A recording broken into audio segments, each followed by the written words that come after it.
Hallo ihr lieben Wagen, schauen wir in euer großes Blatt für das neue Jahr und ich bin gespannt, was ich euch mitteilen darf. Für das Kollektiv der Wagen, was kann man sagen, hier ist schon mal eine schicksalshafte Veränderung. Das Schicksal ist immer das, was wir nicht planen, Umstände, mit denen wir nicht rechnen, Situationen, die sich von außen ergeben. Das wird auch bei euch im nächsten Jahr schon relativ zügig in den ersten 2 Monaten irgendwie bemerkbar sein. Und es ist so ein Jahr, wo ihr auch Blockaden löst, wo ihr wieder vorankommt, wo ihr vielleicht auch ein Stück eures Erbes, der Genetik, in eine andere Bahn bringt. Ich sehe Veränderungen auf mehreren Bereichen auch. Es kann sein, dass das Umfeld ein bisschen blockierend oder hindernd auf euch wirkt oder dass da irgendwelche Themen sind, wo ihr denkt, da muss ich mich mehr rausnehmen, da lasse ich mich zu sehr blockieren. Möglicherweise gibt es auch Dinge rund um die Häuslichkeit, die irgendwie nicht so laufen, wie sie sollen. Es ist irgendwie etwas, was euch emotional auch schon ein bisschen länger begleitet, was sich hier zeigt, was hier eine gute Möglichkeit zur Aufklärung und zur Ablösung hat. Für einige von euch, es ist ein kollektives Reading, nicht vergessen, zeigt sich hier irgendwo ein bestimmter Blues, den ihr in irgendeinem Thema des Lebens habt oder vielleicht auch in mehreren. Es können jetzt hier Dinge sein im Bereich der Partnerschaften, Wunden, die in Partnerschaften entstanden sind oder aber auch Veränderungen von eurem Gegenüber, wo ihr vielleicht nicht so ganz mit einer Meinung seid oder denkt, ich bin da anders, ich würde gerne eine andere Richtung nehmen. Es kommt hier sehr vieles in Fahrt, was vorher stagniert ist. Ich habe euch selber im Haus der Blumen drin. Ihr beginnt sozusagen einen neuen Lebensabschnitt. Ihr fallt hier aus dem Kartenblatt raus. Das sind immer auch transformatorische Prozesse. Irgendwas ist herausfordernd. Irgendwas wollt ihr in die Veränderung bringen.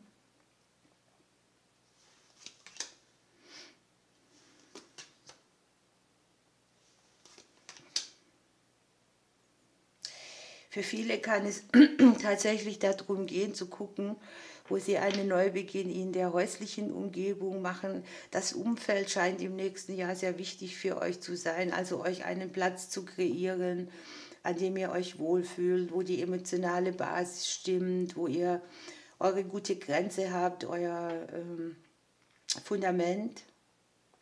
Tatsächlich kann es auch um Immobilien gehen, Häuser, Wohnungen. Oder tatsächlich auch Umzüge. Ne?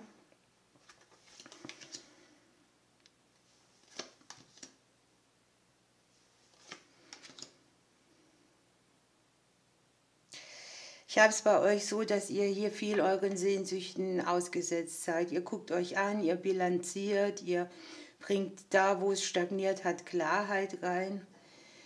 Einige habe ich auch, dass sie so trauernde Prozesse hinter sich lassen oder auch Freundschaften, die mehr, ich sag mal, stagniert und blockiert haben, anstatt mitzugehen. Ich sehe hier irgendwie Konflikte, das kann jetzt auch sein mit einem Freund, mit einem Kind, mit einem Kollegen und die Möglichkeit, diesen hinter sich zu lassen.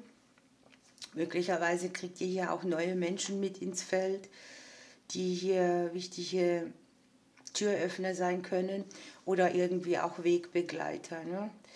Es kann sein, dass es so ein bisschen ein Jahr wird, wo ihr genau überlegt, was ihr auf den Weg bringen wollt.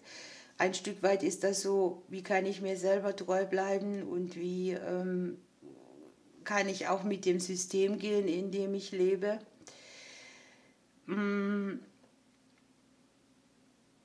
Zweifel sind da auch. Das kann eine Sache sein, wo man zum Beispiel Vertrauen ins Leben braucht oder sich etwas wagt, wo man nicht richtig weiß, wo man landet. Ja? Und ihr habt auch so ein bisschen eine Warnung, dass ihr alle Wege oder Möglichkeiten, die ihr geht, konsequent richtig abcheckt. Ne? Also hier ist so ein bisschen nicht blindlings vertrauen, sondern genau analysieren. Bei den Veränderungen, die für euch vorgesehen sind, da kann sein, dass ihr viel unterwegs seid, für euch einsteht. Es kann jetzt mental sein oder auch auf der weltlichen Ebene. Das Verreisen könnte ein Thema werden, möglicherweise auch ein Konflikt.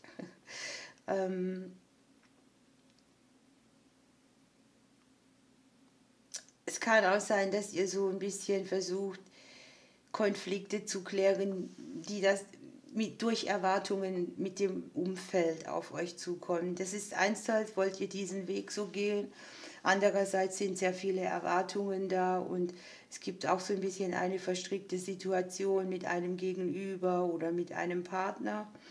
Wenn ihr keinen Partner habt, kann es hier sehr gut sein, dass jemand in euer Feld kommt oder euch über den Weg läuft. Und es ist jemand, der auch eure Emotionen mächtig in Wallung bringt. Das kann auch für das Gegenüber gelten. Möglicherweise ist es hier so, dass es Freundschaften gibt, die mal auseinandergedriftet sind und es gibt da wieder Kontakte und es kann sein, dass sich jemand wieder meldet aus der Vergangenheit. Ob ihr das dann annimmt oder so stehen lasst, das mag bei euch liegen. An sich habe ich hier so im Haus der Freundschaften Neubeginne, neues Aufeinander zugehen, gleichzeitig aber auch so ein bisschen Zweifel an den Dingen. Da ist so Trauschau, wem oder welche Erfahrung verbinde ich damit? Wo war jemand mir gegenüber nicht loyal oder respektlos oder sowas?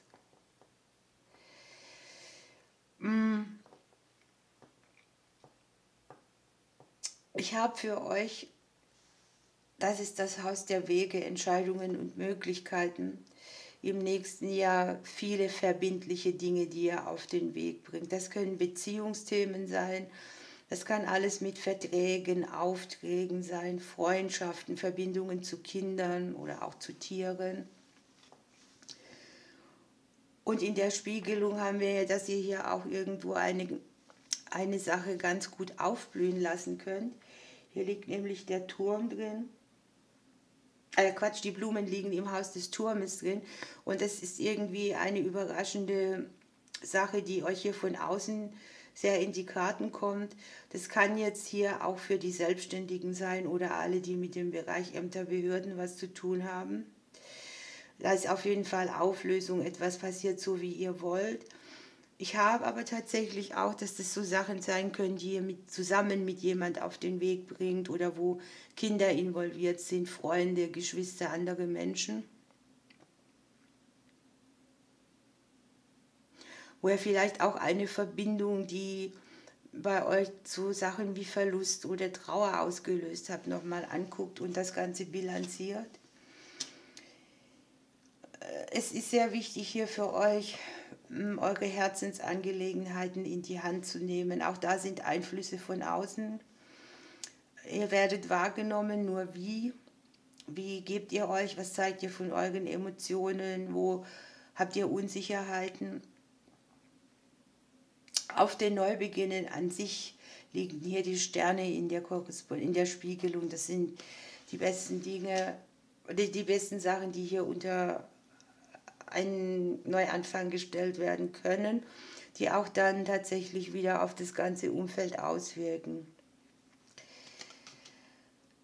Ich habe für viele ein neues Kapitel in der Liebe. Ich habe für einige familiäre Kreisläufe, die hier angezeigt werden, Familienthemen, die Konflikte mitbringen, Sachen, wo man vielleicht auch mal so, ich nenne es mal, unverbindliche Beziehungen gepflegt hat an sich.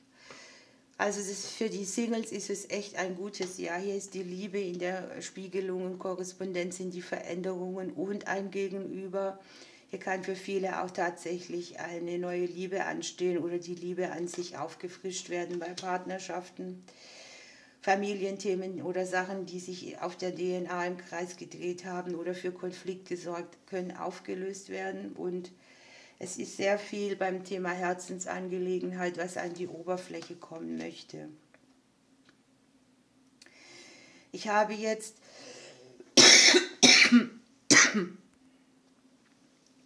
für einige von euch auch nochmal Ablösung von Vaterthemen oder Dingen, die mit Partnern aus der Vergangenheit noch in euch schwingen, in der Auflösung. Da könnt ihr euch mehr rausnehmen. Für andere kann es auch sein, sie kommen in so eine Situation, wo sie zwischen zwei Stühlen sitzen. Elternthemen werden sehr präsent. Das ist unten hier sehr spannend. Ne? Das ist das Haus der Dame, da liegt die Schlange drin. Das ist das Haus des Mannes, da liegt der Bär drin. Kann also auch um Konkurrenzsituationen gehen, um irgendwelche Häutungsprozesse, um Mutterthemen, um Vertrauensthemen, um die eigene Größe, und da habe ich irgendwie auch den Blues dazu. Also es ist eine schicksalshafte Änderung, die mehr und mehr diese Wunde hier unten schließt. Möglicherweise könnt ihr Distanz aufnehmen in all den Dingen, wo ihr verstrickt oder verwickelt wart, oder auch ein Gegenüber. Es geht ja ein bisschen auch um die Finanzen mit. Wo habt ihr finanzielle Verstrickungen? Wo seid ihr finanziell unabhängig? Wo muss sich finanziell etwas in den Umbruch begeben? Hier habe ich das Geld wieder in der Spiegelung für die Selbstständigen. Ihr könnt auch Auftraggeber sein oder sowas, Leute, mit denen ihr zusammenarbeiten wollt. Aber auch die Möglichkeit, über ein Amt, eine Behörde irgendwo einen Ausgleich zu kriegen, eine neue Tür zu öffnen, eine Info vielleicht auch einzuholen, die fehlt. Die Geldkarte liegt ja an sich im Haus der Familien drin. Es kann jetzt Geld sein, das mit euren Eltern noch verhaftet ist oder mit Hinterlassenschaften der Eltern oder aber tatsächlich mit anderen Personen oder Strukturen.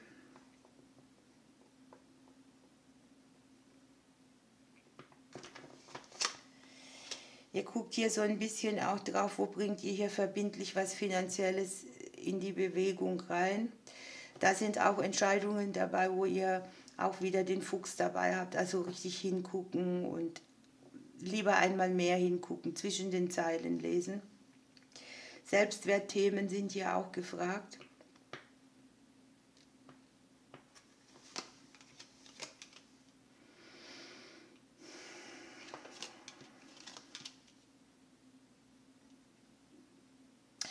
Die unteren Karten finde ich sehr schön.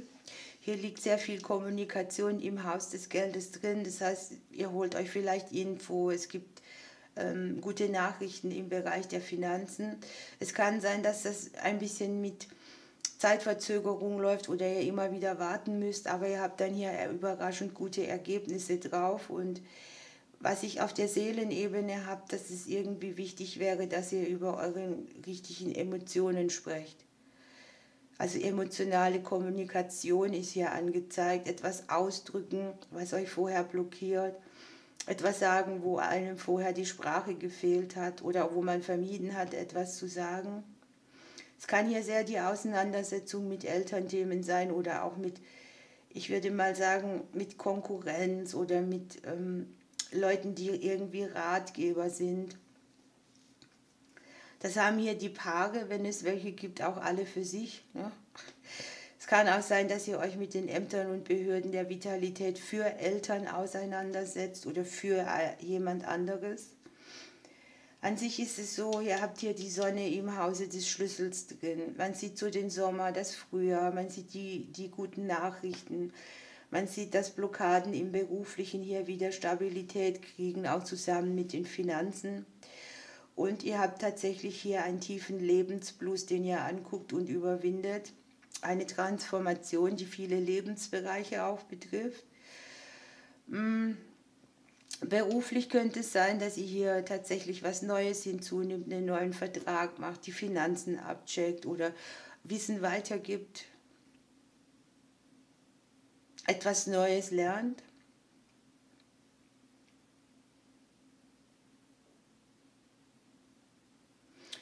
Ich habe hier die Angebundenheit bei euch sehr hoch. Es kann ein Krafttier sein, ein Geistführer. Jedenfalls seid ihr gut angebunden. Es wird eine Veränderung, die auch ins Außen reinwirkt. Also euer Umfeld nimmt euch anders wahr. Und es geht sehr viel um die Themen, wo ist etwas zu unverbindlich, wo ist etwas zu oberflächlich, wie fühle ich mich geliebt, wo ist meine Energie, die ich in Liebesdinge oder in Herzensangelegenheiten reinstecke, was kommt da für mich zurück, wo habe ich Familienthemen, mit denen ich noch im Kampf bin, was kann ich hier austragen. Das kann ja auch sein, dass einen die Vergangenheit irgendwie mal einholt. Hier ist auch dieses Ding, bei dem, wo du nicht weiter weißt vielleicht oder offene Fragen sind, hol dir Beratung von jemandem, der es besser weiß. Das kann jetzt hier im Bereich des Berufes oder auch der Finanzen sein.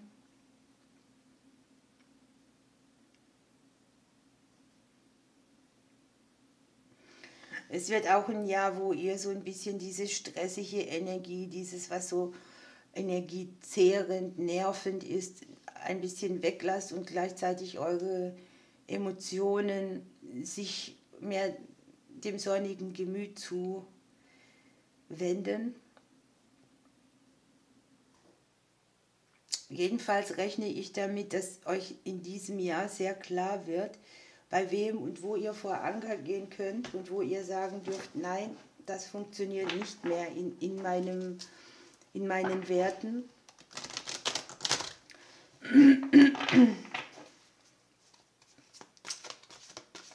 Und es wird ein Jahr, wo ihr euch sehr bewusst seid, wo überall Verstrickungen sind und wo man gerne unabhängig weitergehen würde.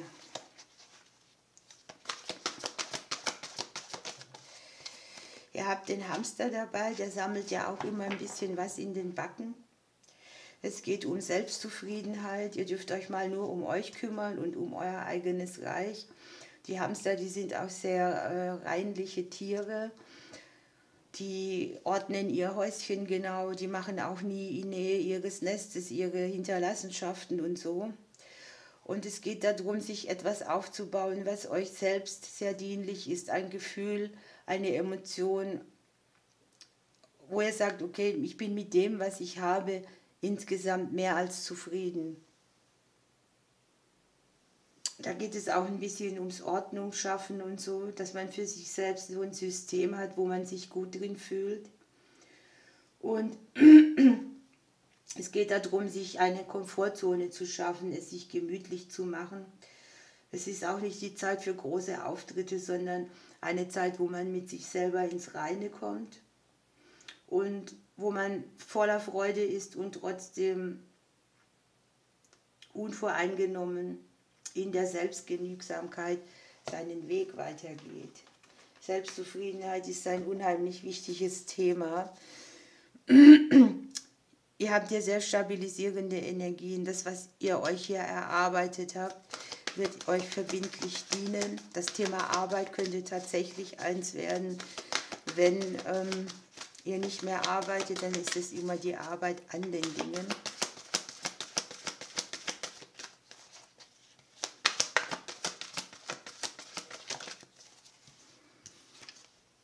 Ja, guckt mal, hier ist die Transformation mit dem Schmetterling. Hier ist die schicksalshafte Veränderung. Hier lasst ihr ein Kleid fallen und schlüpft aus eurem Kokon ganz neu raus. Und das sind schon überall Veränderungen, Strukturen, die aufbrechen und Ansichten, die sich ändern. Es ist auch so was, dass man die Welt mit ganz anderen Augen sieht. Hier ist es auch so, dass alles, was sich noch unklar anfühlt, zu diesem Prozess unwillkürlich dazugehört. Und es ist tatsächlich so, dass man die Vergangenheit mehr hinter sich lässt. Alles wandelt sich. Ein neues Projekt kann beginnen, ein ganz neuer Zyklus. Und es geht darum, ein bisschen achtsam zu sein mit allem, was um euch herum ist. Ihr dürft einen klugen Zug machen, das würde ich hier bestätigen. mit den Entscheidungen und dem Fuchs. Und es ist auch kein Problem, wenn man mal verletzt ist oder sich wie ein rohes Ei fühlt. Ihr habt ja noch die Ernte, ne, für das, was ihr euch hier erarbeitet habt, auch schon im Leben. Ihr Lieben, ich wünsche euch ein schönes neues Jahr. Ich drücke euch und bis bald.